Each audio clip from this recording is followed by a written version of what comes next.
And I did like, and I heard like a tail beating.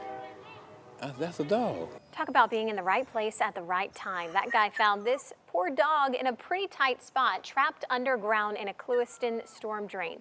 The drain was so small, the poor pup could barely move. It was a race against the clock to get that dog out. NBC2's Gage Goulding is taking you along for the rescue. It's the tale of a tail that needed to be rescued. This little ball of energy, now affectionately known as Stormy, found herself in a rather, well, tight spot. Stormy was found right here in this drain. She barely had enough room to wiggle around, but luckily her yelps for help were heard up here. And I kept hearing a dog whining, and I couldn't quite figure out where he was coming from. I did like, and I heard like a tail beating. That's a dog.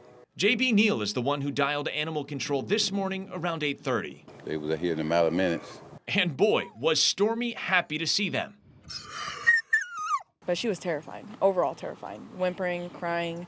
Jalen Rodriguez and her teammate William Jones got to work, but they needed the help of Clewiston firefighters to crack open the cemented-over storm drain in Harlem Academy Park. As soon as we popped it, we had to coax the dog out. You're watching Officer Rodriguez hanging below ground, coaxing Stormy with treats to come out of the hole she could barely fit in. I only could put one arm in, but when I had to put two in, I could, so I was kind of like this the whole time. After 30 minutes of pleading with the pooch, they gained her trust.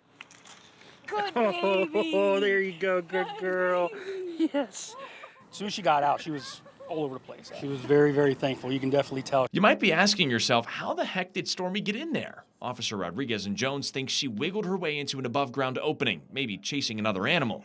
Given how tired she was, they think Stormy could have been in there for a day or even 3. I said it's a blessing from Almighty God and Allah to sit me in that area. They heard that whopper. They're whipping from the dog. So Stormy isn't microchipped, so we don't know who the owner is. She'll be on hold for 5 days before going to a rescue and eventually up for adoption. In Clewiston, Gage Goulding, NBC2.